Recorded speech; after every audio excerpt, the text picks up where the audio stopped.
1번 내신경인 얼굴신경의 미각을 확인하기 위해서는 혀의 앞쪽 3분의 2 부위에 설탕, 소금 등을 접촉시켜 미각을 확인해 볼 수 있는데, 만약 혀의 앞쪽 3분의 2 부위에 미각의 소실이 나타나면 고실근 신경의 병변을 의심해 볼 수 있습니다.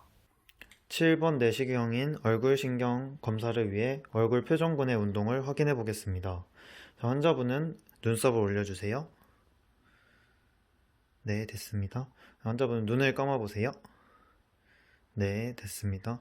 환자분은 미소를 지어주세요. 네, 됐습니다. 환자분은 얼굴 표정근의 정상을 보였지만, 만약 주추성 얼굴신경마비는 주로 손상 반대쪽 눈 이하의 얼굴 표정근의 마비를 보이고, 반대쪽 이마는 마비를 보이지 않습니다.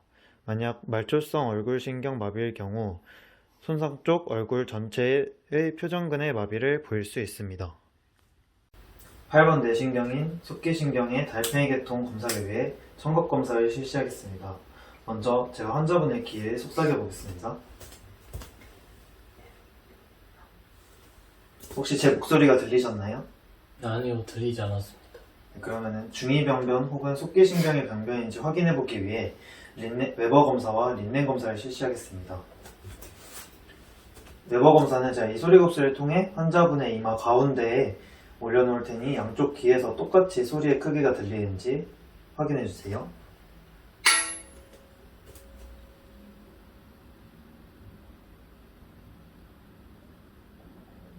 네, 소리가 똑같이 들린 것 같습니다. 네, 그럼 환자분은 정상인 경우이며, 만약 청각신경의 병변에 의한 감각신경성 청각장애일 경우 병변 쪽은 작게 들리고 정상 쪽은 약간 더 크게 들리는 반면에, 중이의 병변에 있는 전도성 청각장애인 경우 병변 쪽에서 오히려 더 크게 들리게 됩니다. 이번에는 린넨 검사를 실시하게 될 텐데, 제가 소리곱슬을 꼭지돌기에 올려둔 다음에 만약에 소리가 거의 느껴지지 않을 때 대상자의 환자분의 바깥기기를 통해 듣게 할 텐데, 이제 꼭지돌기에 올려놨을 때 소리가 듣지 않을 때쯤 저에게 말씀해 주세요.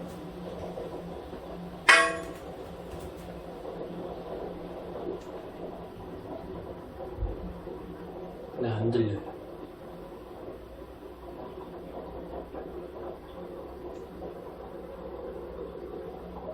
네, 이제 들리지 않습니다. 네, 환자분 린넨 검사에서 정상인 경우이며, 만약 중이병변 등의 전도성 청력장애에서는 뼈를 통한 전달이 더 양호하며, 감각신경성 청각장애에서는 뼈나 공기를 통한 전달이 모두 감소하게 됩니다. 8번 내신경 속기신경의 안뜰계통 검사를 위해 지시검사를 실시하겠습니다. 자, 환자분은 팔을 핀 상태로 제 손가락 위에 똑같이 가리켜주세요. 이 상태에서 환자분은 눈을 감고 팔을 높이 올렸다가 다시 이 상태로 놓아주세요.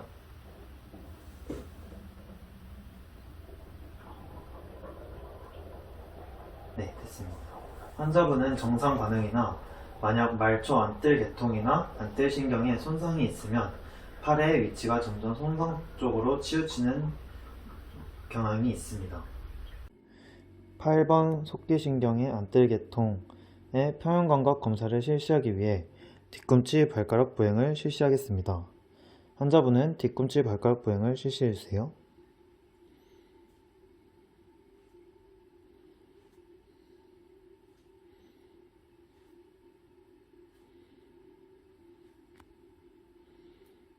네, 됐습니다. 환자분은 정상으로 나왔으며, 만약 안뜰 계통에 문제가 있으면 대상자의 보행은 불안정하고 장애가 있는 쪽으로 기울어지게 됩니다. 8번 내신경, 속기신경의 안뜰 계통 병변을 확인하기 위해 체위 눈떨림 검사를 실시하겠습니다. 환자분의 머리를 잡고 오른쪽을 돌린 다음 눕혀보겠습니다.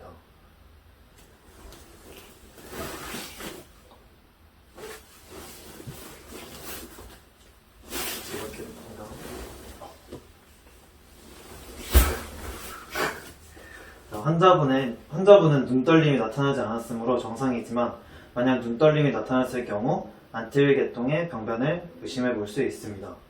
8번 뇌신경, 속기신경의 안뜰계통 검사를 위해 닐렌 바나니 검사 혹은 딕스홀 팔크 검사를 실시하겠습니다. 자, 환자분의 머리를 이쪽으로 30도 편시킨 상태에서 환자를 검사대에 빠르게 눕히겠습니다. 환자는 혹시 어지럼증이 느껴지셨나요? 네, 두 번째로 왔어요. 네, 환자분은 눈떨림과 어지럼증이 동시에 나타났으므로 뒤쪽 방구리 뼈간의 병변을 의심할 수 있습니다. 8번 뇌신경, 속기신경의 안뜰계통의 병변을 확인해 보기 위해 칼로닉 검사를 하게 되는데, 이 검사 방법으로는 처음에 환자의 고막의 이상 유무를 확인하고 누워있는 자세에서 가쪽 방구리 뼈간의 수직 방향이 되도록 머리를 30도 앞으로 숙인 상태에서 귀에다가 온수 또는 냉수 10ml를 주입하면 됩니다. 정상에서는 온수를 주입했을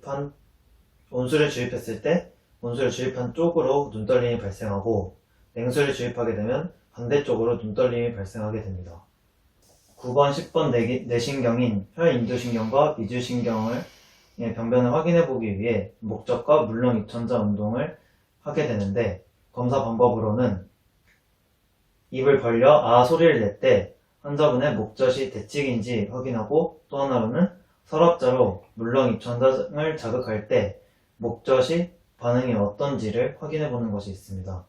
만약 성대에 마비가 있을 경우 환자가 매우 높은 피치의 목소리를 내며, 이것은 미주신경의 병변을 의미할 수 있으며, 서랍자로 물렁 입천장을 자극했을 때 정상에서는 양쪽 대칭으로 올라가고 목젖이 가운데로 올라오지만, 만약 한쪽에 약화가 있으면 목젖이 정상적으로 치우치고 양쪽에 모두 약화가 있으면 물렁 입천장에 움직임이 없으며, 이것은 결국 삼킴장애로 생길 수 있습니다.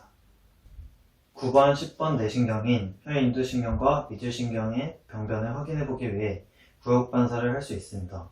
검사 방법에는 환자의 혀를 서랍자로 살짝 누른 후 국의 인도 또는 편도 부위를 가볍게 자극합니다. 이 경우 반드시 한쪽 부위를 자극해야 하며, 환자분이 액소리를 내는 예민도 및 국의 수축 정도의 좌우를 비교 관찰합니다.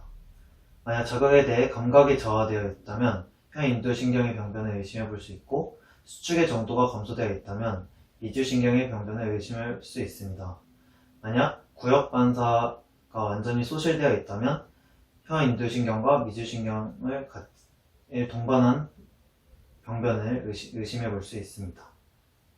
9번, 10번 뇌신경인 혀인두신경과 미주신경을 확인해 보기 위해 발음을 해보겠습니다. 환자분 이름을 한번 말씀해 보세요. 김도엽. 네, 환자분은 정상이며, 만약 후두 근육이 약화하면 심 목소리가 발생할 수 있습니다. 11번 뇌신경인 더부신경의 병변을 확인해 보기 위해 목빗근과 등세모근의 운동을 실시하겠습니다. 자, 환자분의 오른쪽에 손을 대고 환자분은 제 손바닥 방향으로 고개를 힘껏 돌려주세요. 네, 됐습니다. 그리고 등세모근을 확인하기 위해 환자분은 어깨를 으쓱해주세요. 제가 어깨를 누를 테니 버텨주세요. 네, 됐습니다. 환자분은 목빗근과 등세모근의 근력은 정상으로 나타났으며, 만약 목빗근과 등세모근의 근력 약화가 있을 시 더부신경의 병변을 의심할 수 있습니다. 12번 뇌신경인 혀미신경의 병변을 확인해 보기 위해 혀의 운동을 관찰할 수 있는데, 혀의 운동을 관찰하기 위해서는 환자분의 입을 벌린 상태에서 혀의 연축 또는 구축 상태를 확인하고, 또는 혀를 앞으로 내밀어서 치우친 것이 있는지를 확인할 수 있습니다. 만약 혀가 치우쳐 있다면 치우쳐 있는 쪽에 혀미신경 병변을 의심할 수 있으며, 때에 따라서는 얼굴신경 병변에 의해 얼굴 표정근이 약해진 경우에도 혀가 치우쳐질 수 있기 때문에 감별 진단이 필요합니다.